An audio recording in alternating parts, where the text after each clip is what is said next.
अगर कानून के अनुसार 12 घंटे के वेतन की बात करें तो 18 दूनी 36 हज़ार वेतन बनता है 12 घंटे का, क्योंकि 4 घंटे अगर ओवर टाइम करते हैं तो डबल ओवर टाइम के अनुसार एक दिहाड़ी और हो जाती है, तो 12 घंटे की डबल तनख्वाह हो जाती है। तो 36 हज़ार की जगह 12 दिया जा रहा है, यानी कि 1/3 सैलरी दी जा रही है। तो आप देखिए कि देश की राजधानी में जब ये हालत है तो दूर दराज के इलाकों में क्या हालात होंगे। तो बवाना का जो औद्योगिक क्षेत्र है ये एमएसएमई सेक्टर है, इसमें छोटे स्केल की मिनी स्केल की कंपनियां हैं, किसी में 5 वर्कर हैं, किसी में 10 हैं, 20 हैं, 50 हैं, तो ऐसे वर्कर यहाँ पे काम। जय हिंद दोस्तों, आज हम बवाना के फैक्ट्री एरिया में हैं और कुछ मज़दूर साथी हैं जो कि पार्क है। यहाँ पे पार्क में जो लंच टाइम होता है या फिर फ्री टाइम होता है ये आराम करने के लिए आते हैं। इनसे हम जानेंगे कि क्या स्थिति है फैक्ट्री की और कैसे काम कर रहे हैं और कैसे अपना ये पालन पोषण कर रहे हैं। तो आप बताइए, आपका क्या नाम हुआ और क्या कितने दिन से इस फैक्ट्री में काम कर रहे हैं आप? गुलाब नाम है। गुलाब नाम है, गुलाब सिंह नाम है आपका? चलिए, तो आप कितने समय से काम कर रहे हैं फैक्ट्री में आप? मैं कर रहा हूँ 6 महीने से। 6 महीने से काम कर रहे हैं आप। इससे पहले कहाँ करते थे आप? इससे पहले मैं 3 सेक्टर में करते थे। सेक्टर मतलब इस फैक्ट्री एरिया में बवाना इंडस्ट्री में कब से काम कर रहे हैं आप? अरे हो गया 5-6 साल। 5-6 साल हो गया। तो अभी सैलरी कितनी है आपकी? ये है 12,000 अभी के टाइम में। पहले लगे कितने में थे? पहले 8,000 में लगे थे। तो कितना घंटा काम करते हैं आप? 12 घंटे। मतलब मैं आपको बता दूं, 2025 का समय चल रहा है और 12 घंटा काम करते हैं, इनको 12,000 रुपये सैलरी मिलती। उम्र इनकी करीबन मेरे हिसाब से 55-50 पारी होंगे उम्र आपका? नहीं, कितना उम्र आपकी? 35। देखिए, आप सोचिए एक अमीर आदमी और एक गरीब आदमी में क्या अंतर है। इनकी उम्र जो है ये बता रहे हैं कि मेरी 35 साल उम्र है, लेकिन ये ऐसा लग रहा है स्थिति इनकी शारीरिक अवस्था स्थिति से कि इनका 50 पार क्रॉस कर चुका है। तो आप सोचिए खान पान कितना महत्व रखता है जीवन शैली को बदलने के लिए और शारीरिक संरचना बदलने के लिए। तो आप थोड़ा आगे आइए। आपका नाम क्या है? सतीश कुमार। सतीश कुमार जी, आप कब से काम कर रहे हैं फैक्ट्री में आप? यहाँ तो हो गया 2 साल। 2 साल हो गया। क्या काम करते हैं फैक्ट्री में आप? ब्लॉक करता है। ब्लॉक करता है। कितनी सैलरी देता है आपको? 13,500। कितने घंटे का? 12।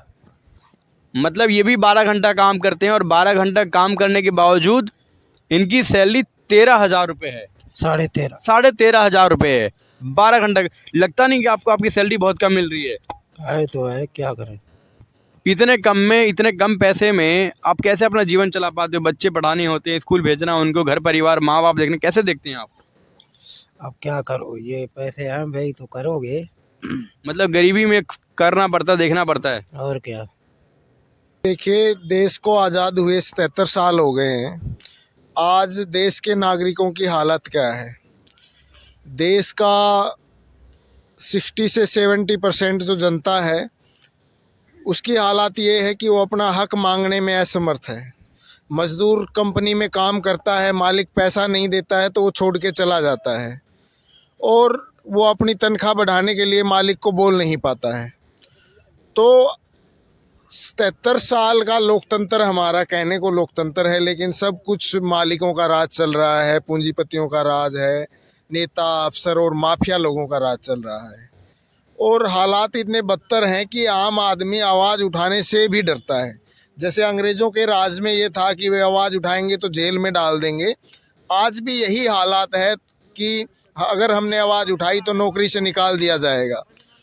तो यही है, मज़दूरों को ये हालात काफ़ी दयनीय है। लगातार प्रयास करने के बावजूद मज़दूर हिम्मत नहीं बांध पा रहे हैं अपनी कि वो लड़ें अपने हक अधिकार के लिए। आप बवाना में देखिए कि पूरी दिल्ली में जो न्यूनतम वेतन है 18,000 रुपये हेल्पर का 8 घंटे का है। हालात क्या हैं? 18,000 की जगह 8,000 दिया जा रहा है। 12 घंटे ज़्यादातर मज़दूरों से काम करवाया जा रहा है। 12 घंटे का 11,000, 12,000, किसी कंपनी में 13,000 रुपये दिया जा रहा है। और अगर कानून के अनुसार 12 घंटे के वेतन की बात करें तो 18 दूनी 36 हज़ार वेतन बनता है 12 घंटे का, क्योंकि 4 घंटे अगर ओवर टाइम करते हैं तो डबल ओवर टाइम के अनुसार एक दिहाड़ी और हो जाती है, तो 12 घंटे की डबल तनख्वाह हो जाती है।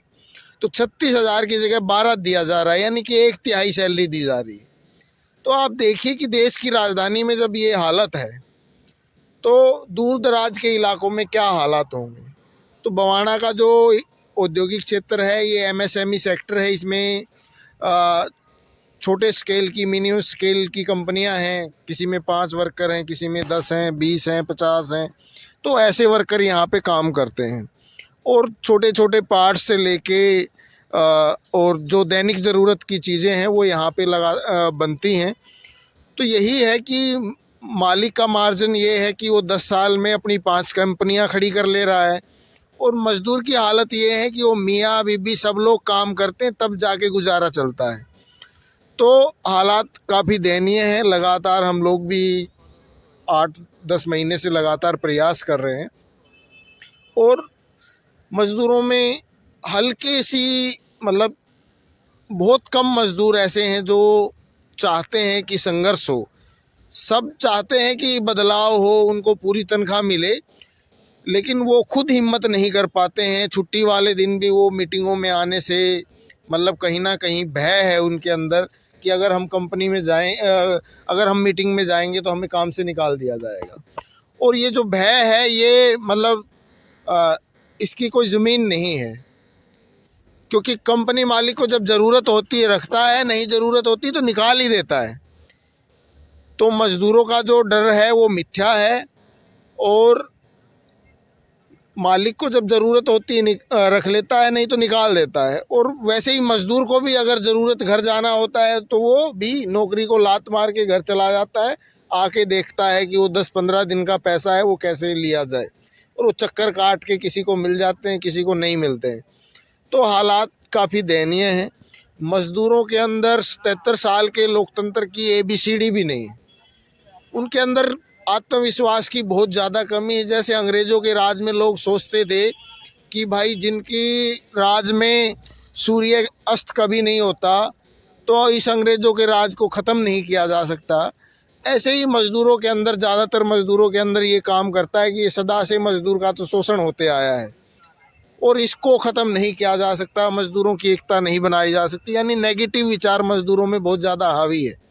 और पूरा सिस्टम, पुलिस से लेके श्रम विभाग से लेके सारी सरकारी मशीनरी, ये नेगेटिव जो विचार है कि नहीं हो सकता, मज़दूर को अधिकार नहीं मिल सकता, इस पे मोहर मारने के लिए मतलब बहुत तरीके से प्रयास किया जा रहा है। जहाँ भी मज़दूर अपनी थोड़ी बहुत भी आवाज़ उठाता है तो कोर्ट में उसको 5-5, 6-6 साल लगा दिए जाते हैं सिर्फ अपनी तनख्वाह के लिए।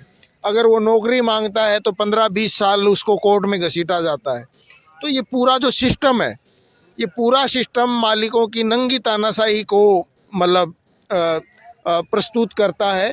आप कहीं भी न्याय मांगने जाइए, थाने में एक मज़दूर अपनी रिपोर्ट दर्ज करवाने जाता है कि मालिक ने मेरे पैसे नहीं दिए और उसने मेरे को मार दिया, तो आएगा वो कुछ थोड़ा बहुत पैसा दिला के उसको बोलेगा जा। न्याय अन्याय की बात कुछ नहीं होती है, कोई मालिक के ऊपर केस दर्ज नहीं होता है।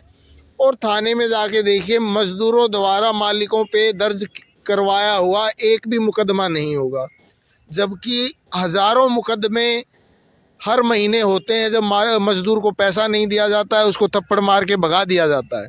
तो ये हालात हैं।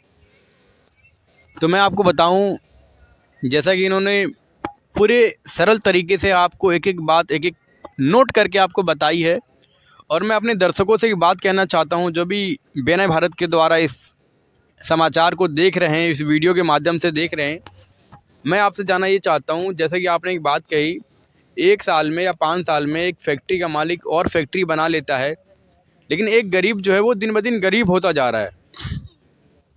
तो उसकी ये मानसिकता को बदलने के लिए मैं बहुत समय से देख रहा हूँ, आप कहीं ना कहीं परिश्रम भी बहुत ज़्यादा कर रहे हैं। आपके इनकलाबी मजदूर केंद्र के जो साथी हैं वो पूरी तरीके से लगे हुए हैं कि किस तरीके से भारत के मज़दूरों को बदला जाए। और ये कहीं ना कहीं जो 8,000, 10,000, 6,000 महिलाओं को जो सैलरी मिल रही है, इनकी न्यूनतम सैलरी इनको 18,000 जो न्यूनतम सैलरी है वो इनको मिलनी चाहिए। तो लगता नहीं कहीं ना कहीं ये फैक्ट्री मालिकों का एक दोगलापन है, या फिर कहीं ना कहीं ये केंद्र सरकार या फिर राज्य सरकार का एक दोगलापन है, जो कि सिर्फ सरकारी कागज़ में ही 18,000 रुपये है और ये ज़मीनी स्तर पे 18,000 रुपये नहीं दे पा रहे हैं, तो ये मज़दूर ले नहीं पा रहे हैं या फिर ये दे नहीं पा रहे, किसको आप इसका ज़िम्मेदार समझते हैं? देखिए, कानून का पालन ना हो इसके लिए हर कंपनी से 2 से 3,000 रुपये इकट्ठे होते हैं और लगभग यहाँ 16,000 कंपनियाँ काम करती हैं, तो लगभग 4-5 करोड़ रुपया हर महीने इकट्ठा होता है। जो बवाना चैम्बर एसोसिएशन है, मालिकों की एक एसोसिएशन है, वो इकट्ठा करती है। वो दिल्ली की आम आदमी पार्टी की सरकार को करोड़ों रुपए में 2 करोड़ 3 करोड़ जो भी चंदा देते हैं, आम आदमी पार्टी को घूस दी जाती है कि वो इस पे कोई कार्रवाई ना करे। वो श्रम विभाग में घूस देते हैं, वो थाने में घूस देते हैं, तो मतलब वो गुंडे मवालियों को घूस देते हैं। तो ये जो लूट चली हुई है, ये ऐसा नहीं ऐसे ही चली हुई है।